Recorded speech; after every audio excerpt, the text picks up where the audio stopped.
नमस्कार, news India देख रहे हैं आप। आपके साथ में हूं मैं मीनाक्षी रजत। कॉमेडी के बादशाह राजू श्रीवास्तव आज हमारे बीच नहीं है। उनके जाने से जहां पूरा देश गमगीन है, तो वहीं उन्हें याद कर हर आंख नम है। राजू श्रीवास्तव ने गजोदर भैया के रोल में हम सबको खूब हंसाया, लेकिन अब जब सबकी आंखें नम है, तो क्या राजू श्रीवास्तव ऐसे ही लोगों को नम आंखों के साथ छोड़कर जाना चाहते थे? बात करेंगे मशहूर कॉमेडियन, एक्टर, प्रोड्यूसर और वॉइस ओवर आर्टिस्ट सुनील पाल से। सुनील जी, पहले तो बहुत स्वागत है आपका। थैंक यू जी, बहुत शुक्रिया। आज जिस तरीके से माहौल देखा गया, आप भी वहां पर मौजूद थे। राजू श्रीवास्तव को अंतिम विदाई दी गई, अंत्येष्टि का ये दिन, और ऐसे में आंखें नम थी। लेकिन जितना उनके बारे में पढ़ा जाता है, सुना जाता है, और उनका भी यही कहना था कि जिस दिन मैं जाऊं, जिस दिन मैं इस दुनिया से विदा लूं, लोगों की आंखें नम नहीं होनी चाहिए, बल्कि मुझे याद करके चेहरे पे खुशी होनी चाहिए। बिल्कुल बिल्कुल बिल्कुल। जब भी मैं उनको 26-27 साल से जानता हूँ, मैं तो था शब्द नहीं लगाऊंगा उनके लिए, क्योंकि ऐसे कलाकार अपने काम के जरिए हमेशा जिंदा रहते हैं। तो मैंने जब भी देखा उनको, हमेशा 3 चीज़ों में घिरा हुआ पाया: अच्छा खाना, गाना गुनगुनाना और सिर्फ हंसना हंसाना। इन 3 चीज़ों में हमेशा वो रहे हैं।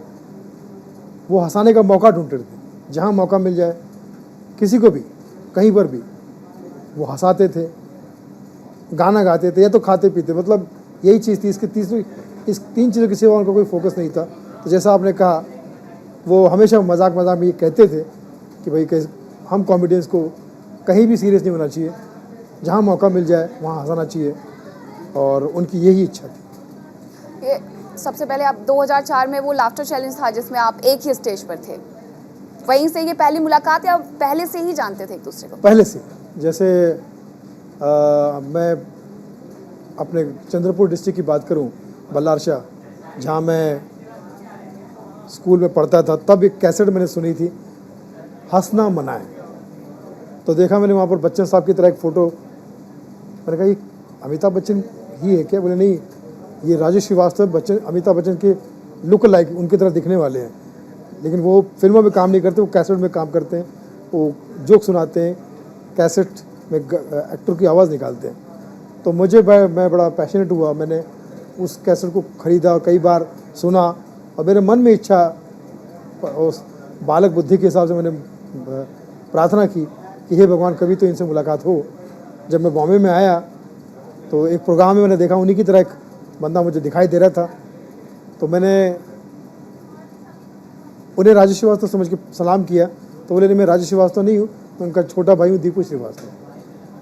मैं आपको राजू श्रीवास्तव से ज़रूर मिलाऊंगा। और उन्हें राजू भाई से मुझे मिलाया 1995, मिड 95 में। मतलब आज 26-27 साल हो गए इस बात को। BR डबिंग थिएटर में वो आए थे किसी डबिंग के लिए।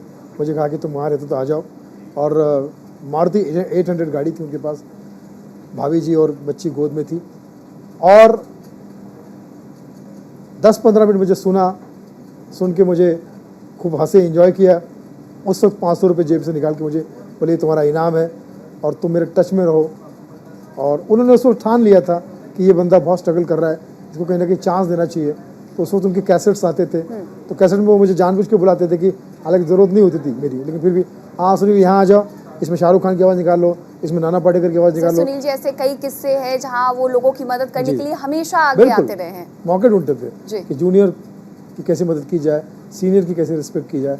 तो बहुत ही उनके दिल में, और कभी किसी को बताते नहीं थे कि रिस्पेक्ट अपना, कि मैंने इसकी मदद कर दी या मैंने इसके लिए कुछ कर दिया।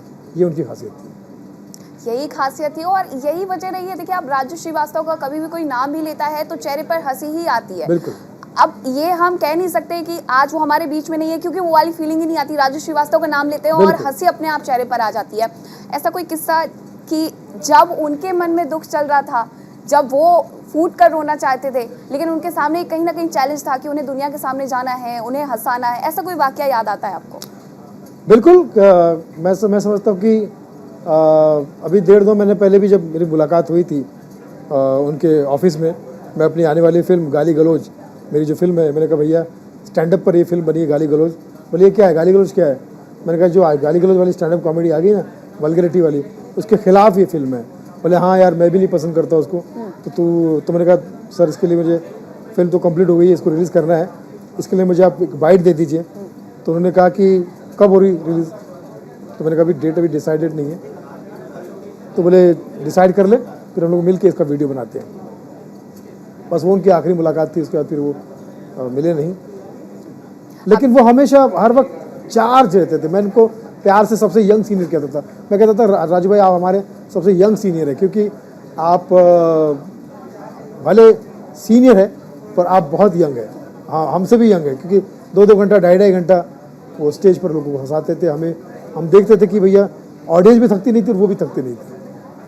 बहुत ही एनर्जी थी उनके। बिल्कुल, लोगों के बीच में, क्योंकि जब वो होते थे वो लोगों का जज्बा होता था और उन्हें उससे एनर्जी मिलती थी कि हाँ अभी जिस तरीके से लोग एंजॉय कर रहे हैं वो चाहते थे कि लोग खुश रहें। लेकिन आपने यहाँ पे जैसे कॉमेडी को लेकर के बात की, आजकल की जो कॉमेडी की बात करते हैं, आपने जिक्र किया आपकी जो मूवी है गाली गलौज, उसको लेकर के जो फूहड़ता होती है, अब कॉमेडी में कहीं ना कहीं वो चीज़ें देखने को मिलती रही है। लेकिन जो ऑरा था वो ऑरा बहुत अलग था जी।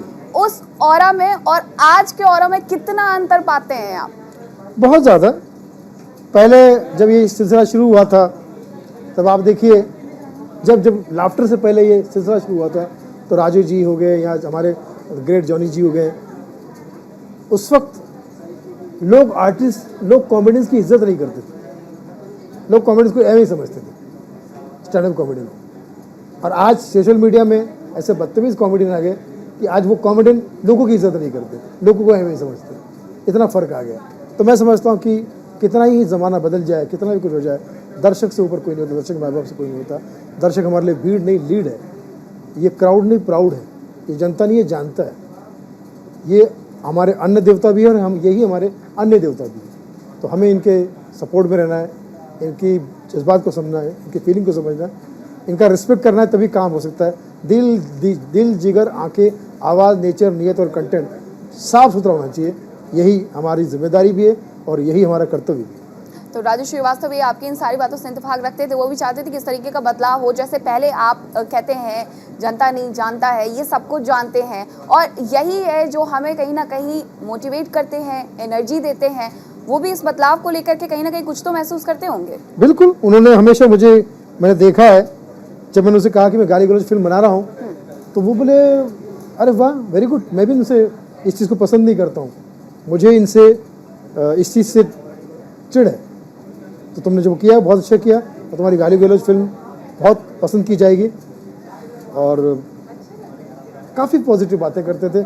अब तो हमें इस बात का दुख है क्योंकि कभी सोचा भी नहीं था कि ये दिन भी आएगा कि हमें कहीं ना कहीं को था कहना पड़ेगा। कहीं ना कहीं हर वक्त तो मैं था नहीं कह सकता, क्योंकि वो हमारे गुरु है, गुरु तुल्य है, और वो कह सकते कि वो एक अलग शक्ति थी।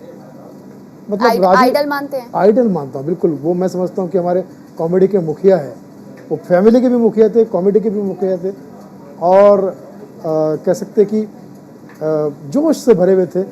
तो जब तक कॉमेडी दुनिया में है, जब तक स्टैंड अप कॉमेडी दुनिया में है, तब तक राजू श्रीवास्तव जिंदाबाद है, अमर है। और जब तक हंसी है, जहाँ जहाँ हंसी की बात की जाएगी वहाँ वहाँ राजू श्रीवास्तव जी का जिक्र बड़े अदब से और बड़ी आन बान शान से किया जाएगा। आपने यहाँ पे क्योंकि हंसी का जिक्र किया है, तो वैसे आपको ऐसा कोई वाकया याद आता है जिसमें आप बहुत खुल करके हंसे हो, राजू जी ने कुछ ऐसा कह दिया हो और आपको एकदम मतलब खुल करके आप लोटपोट हो गए हो, ऐसी कोई स्थिति? बहुत सारी बातें उनकी मुझे भी याद आती है। जैसे स्टेज पे आके कहते थे कि खुद ही को करके बुलंद इतना चढ़ा वो जैसे तैसे, खुद ही को करके बुलंद इतना चढ़ा वो जैसे तैसे, खुदा ने फिर बंदे से पूछा अबे अब उतरेगा कैसे।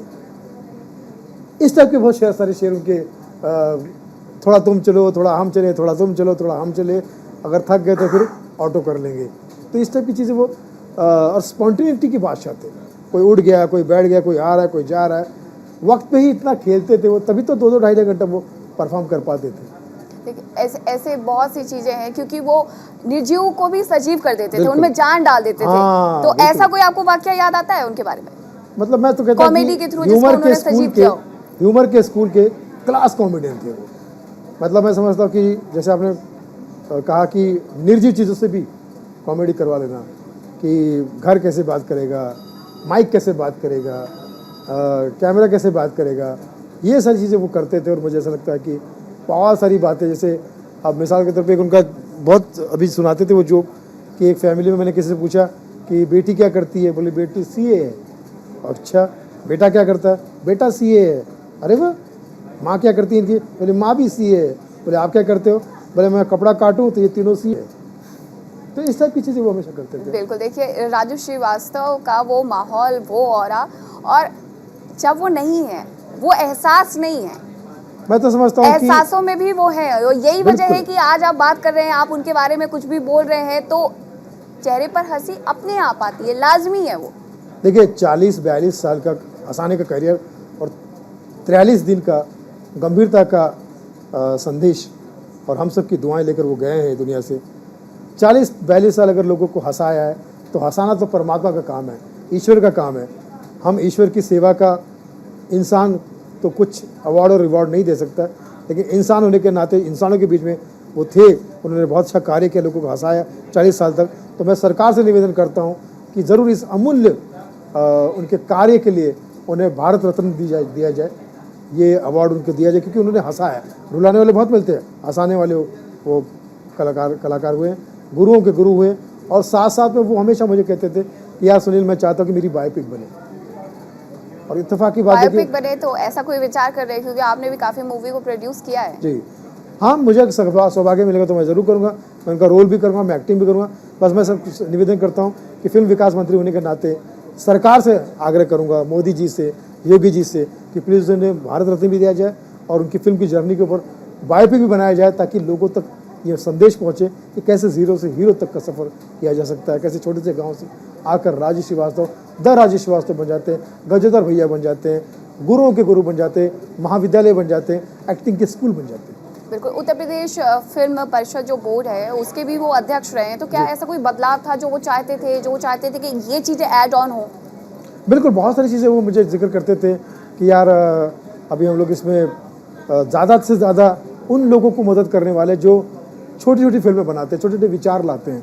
बड़े बड़े फिल्मों को तो लोग सपोर्ट करते ही हैं, लेकिन फिल्म सिटी बन रही थी नोएडा में, तो वो बड़े खुश थे, क्योंकि यूपी सरकार ने कहा भी था कि फिल्म सिटी हम नोएडा में और खासकर उनका योगी जी से उनका बहुत वैसे प्रोटोकॉल में वो मुख्यमंत्री और फिल्म विकास मंत्री थे, लेकिन करीब करीब दोनों के विचार दोस्ताना विचार थे। तो उनको बड़ी खुशी हुई थी कि फिल्म सिटी बनने जा रही है। तो उन्होंने कहा कि यार फिल्म विकास मंत्री होने के नाते फिल्म सिटी जब बन रही है तो मैं भोजपुरी फिल्मों को ज़्यादा प्रमोट करूँगा, और जो छोटे बजट की फिल्में उनको ज़्यादा प्रमोट करूँगा। भोजपुरी से कुछ खास लगाव था इस वजह से, या फिर छोटे बजट की जो फिल्मों की आप बात कर रहे हैं इस वजह से वो प्रमोट करना चाहते हैं? तो उत्तर प्रदेश की फिल्म इंडस्ट्री कहलाई जाएगी, क्योंकि ये उत्तर प्रदेश के लोगों के नज़दीक पड़ेगी। तो यहाँ ज़्यादातर भोजपुरी फिल्म बनेगी, या वो फिल्में बनेगी जो उत्तर प्रदेश की भाषा की पृष्ठभूमि पर, संस्कार की पृष्ठभूमि पर।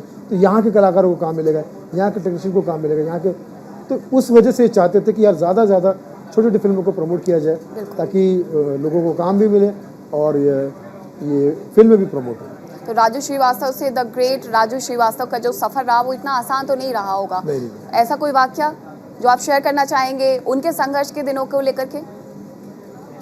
जब वो बताते थे कि जब वो बॉम्बे में आए थे तब उन्हें कोई जानता नहीं था, पहचानता नहीं था, तो वो रास्ते पे भी सोते थे, रोड पे भी सोते थे, बसों में धक्के भी खाते थे, पैदल भी जाते थे, भूखे पैसे भी रहते थे। ऐसे उनका ज़ीरो से उनका जर्नी शुरू हुआ। फिर धीरे धीरे ऑर्केस्ट्रा में काम मिलने लगा, छोटे छोटे पैसे में काम करते थे जो उनको ठीक नहीं मिलते थे। उसके बाद फिर उनको कैसेट आया उनका, गुलशन कुमार जी ने कैसेट निकाला, वहाँ से वो फेमस हुए।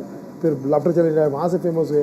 फिर फिल्मों में काम मिलना शुरू हुआ, और आज द ग्रेट जो हमारे राजू श्रीवास्तव जी को अगर सरकार ने भारत रत्न दे दिया तो मैं समझता हूँ कि एक बहुत ही ज़बरदस्त फिल्म बन सकती है राजू श्रीवास्तव जी की, और बायोपिक बन सकती है कि कैसे भारत के पुत्र से भारत के रत्न तक का ये सफ़र, इसका नाम भी रखा जा सकता है। उन्होंने कॉमेडी जगत में इतनी बड़ी जगह हासिल की, शून्य से शुरुआत की, और कहते भी यही है कि शून्य बनिए जिससे कुछ घटाया ना जा सके, लेकिन जिसके पीछे लग जाए वो बस बढ़ता जाए। उसका जो शून्य का जो उन्होंने समझाया है वो शायद ही कोई समझा पाए, लेकिन राजू श्रीवास्तव से, द ग्रेट राजू श्रीवास्तव को जो सफ़र रहा उसके बीच में नेचर में कभी कोई परिवर्तन, कोई चेंजेस? नहीं, मैं तो जब पहली बार जब उनसे मिला था तब भी वो ऐसे ही झुक कर और प्यार से मिले थे।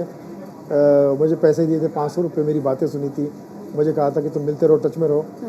वो दिन और आज का दिन है, कभी उनको मैंने अलग नहीं पाया।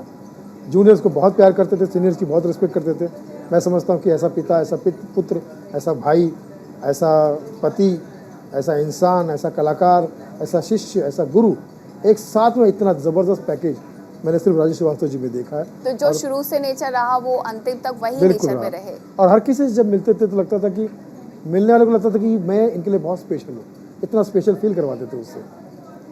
और खाने पीने के बहुत शौकीन थे, कहीं भी मिल बिल्कुल, जाए। क्योंकि आप लगातार इस बात का जिक्र कर रहे हैं, खाने पीने के बहुत शौकीन थे। खाने पीने के शौकीन थे, बनाने के शौकीन थे, कुछ कभी बना करके खिलाया ऐसा? कोई भी चीज़ वो अगर मिल जाए सामने से, वेज नॉन वेज तो खाते ही थे। हाँ, मगर बनाने के भी शौकीन थे। उन्होंने मुझे कई बार बोला कि यार मैं ये चीज़ें बना सकता हूँ। कभी बिरयानी बनाने की बात करते थे, कभी मतलब उनको कुकिंग का और खाने पीने का शौक़ था। और खाने पीने में वो कभी कोताही नहीं बरतते थे। और ख़ासकर खिलाने में, अगर खुद एक वड़ा पाव खा रहे तो सामने को बोलते थे कि 2 वड़ा पाव खाओ, या खुद एक पानी पूरी खा रहे तो सामने को बोलते थे कि 10 खाओ। ये उनका नेचर था। अच्छा, एक अभी मुझे किस्सा याद आ रहा है कि पिछले साल हमारे बहुत बड़े कलाकार माधव मोगे जी का देहांत हुआ, तो मैंने उन अगुवाई करते हुए उनकी शांति सभा रखी, एक बड़ा हॉल बुक किया, बहुत सारे मेहमानों को बुलाया प्रार्थना सभा में। काफ़ी सारा तामझाम था, बड़ा लंबा चौड़ा बिल बन चुका था। राजू जी भी उसमें इनवाइटेड थे, वो भी आए। और जब मैं बिल देने गया तो उन्होंने कहा कि नहीं, आपको बिल देने की जरूरत नहीं। मैंने कहा क्यों? बोले आपका बिल तो चुकता हो चुका है। मैंने किसने किया? बोले राजू श्रीवास्तव जी ने। वो ऐसे बिना इधर इस हाथ के बिना उस हाथ को पता चले ऐसी मदद करते थे। और कभी ढिंडोरा नहीं पीटते थे, कभी कोई मदद नहीं करते। अपना दर्द कभी किसी को बताया नहीं, अपनी तकलीफ किसी को बताई नहीं। और हमेशा हर तरह से अपने आप को उन्होंने एक तरह से ये शायद सबक रख लिया कि भैया हमेशा खुशियाँ बांटना है, अपना दिल का दर्द नहीं बताना। शायद इसलिए अकेले अकेले दिल पे बोझ बढ़ता चला गया और फाइनली दिल ने उनको धोखा दे दिया। ज़्यादा डीप नहीं करते, मैं नहीं चाहती आप इमोशनल हो जाएं। वो क्योंकि ऐसा राजू श्रीवास्तव इमोशन से भी भरपूर, हास्य से भी भरपूर, और नेचर को लेकर के आपने बताया कि किस तरीके से जहाँ से शुरुआत की और जहाँ तक पहुँचे उसके बीच में कोई परिवर्तन नहीं आया। शादियों को बड़ा वो जोक बनाते रहे हैं, शादियों पे बड़ा जोक भी करते रहे हैं। तो ऐसा कोई वाक़या आपको याद आता है जिसमें वो शादी में पहुँचे और वहाँ पर भी दूल्हा दुल्हन को हंसा करके लोटपोट कर दिया हो? शादी तो क्या हो, तो कई बार मैयत में भी मैं देखता था, वहाँ पहुँचते तो उनके पास खड़ा रहना बड़ा रिस्क हो जाता था, क्योंकि लोग हमारी तरफ देखते थे कि यार कितने दुखी है। और राजू भाई कोई ना कोई ऐसा जुमला बोल देते थे कि हंसी आ ही जाती थी, अनायास हंसी आ जाती थी। बड़ा कंट्रोल करना मुश्किल हो जाता था। तो वो उनका नेचर ही था। शादी में तो फिर तो वहाँ हक ही है हंसाने का, मैयत में तक वो हंसा देते थे। इसलिए शायद उन्होंने कभी जीवन को इतना सीरियसली लिया नहीं, ज़िंदगी को इतना सीरियसली कभी लिया नहीं, और हमेशा हंसाने पर तवज्जो दिया, क्योंकि हंसाने के सिवा उनको कुछ दूसरा आता नहीं।